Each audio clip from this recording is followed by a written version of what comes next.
இருக்கிறது இலங்கையின் வரைபடம், தேசப்படம். இந்த படத்துல இது 2025ஆம் ஆண்டு அரசு அறிக்கையில வந்த ஒரு கேள்வி. இலங்கையில் கடற்கரையோரத்தை எல்லைகளாக கொண்ட மாகாணங்களின் எண்ணிக்கை. அப்ப முதல் எங்களுக்கு இலங்கை எத்தனை மாகாணங்களாக இருக்குன்னு தெரிவிக்கணும். அப்போ 9 மாகாணங்கள் இருக்குது.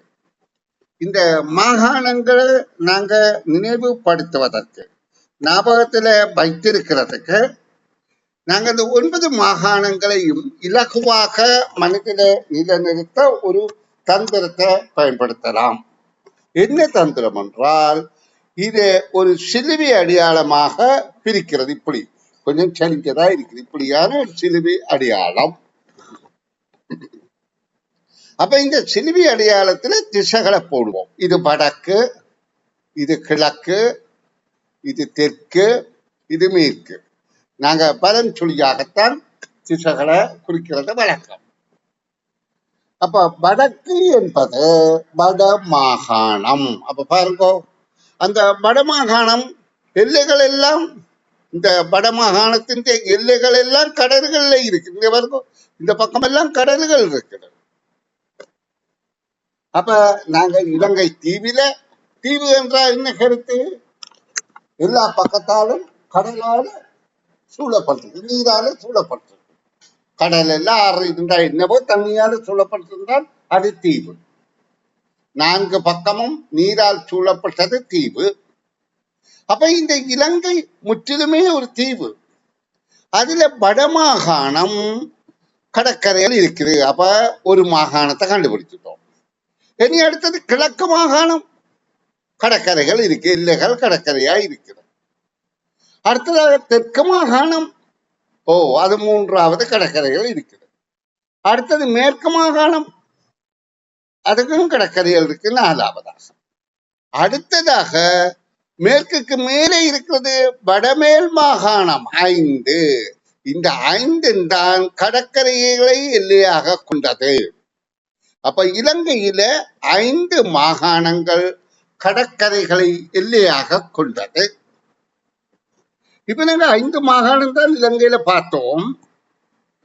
அப்ப இப்படியாக ஒரு சிறுவி அடையாளம் போட்டோம், இப்படியாக கொஞ்சம் சாய்வாக. அப்ப மேல உள்ளது வடமாகாணம், கிழக்கு பக்கம் இருக்கிறது கீழ் மாகாணம், தெற்கு பக்கம் இருக்கிறது தென் மாகாணம், மேற்கு பக்கம் இருக்கிறது மேல் மாகாணம். அடுத்தது நடுவில் இருக்கிறது மத்திய மாகாணம். அப்ப 5 மாகாணம் நாங்க திசைகளை வைத்து இலகுவாக கண்டுபிடிக்கலாம். ஆனா எங்கட கேள்விக்கு கடற்கரை எல்லைக்கு மேல் மாகாணத்துக்கு மேலே இருப்பது வடமேல் மாகாணமும் கடற்கரை எல்லையா இருக்குது.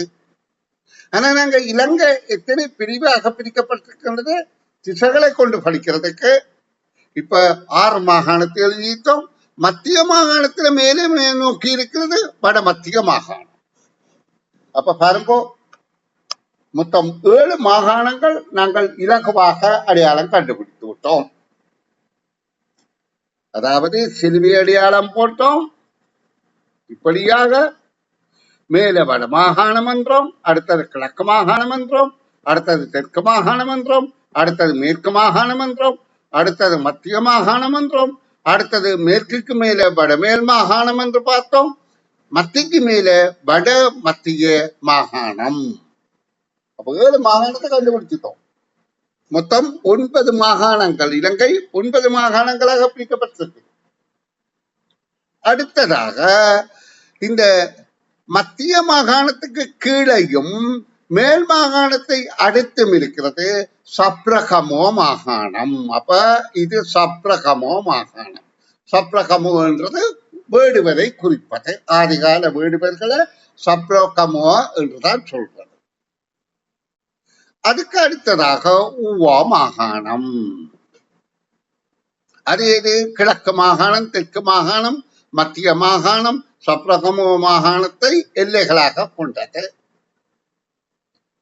அப்ப இந்த மாகாணங்கள்ல நல்லா கவனிங்கோ, இந்த ஊவா மாகாணம் எத்தனை மாகாணம் கடற்கரை எல்லை இல்லை இல்லாம இருக்கிறது சொன்னால் வட மத்திய மாகாணம் கடற்கரை இல்லை, மத்திய மாகாணம் கடற்கரை இல்லை, சப்ரகமோ மாகாணம் கடற்கரை இல்லை, ஊவா மாகாணம் கடற்கரை இல்லை, கடல் எல்லை இல்லாதது.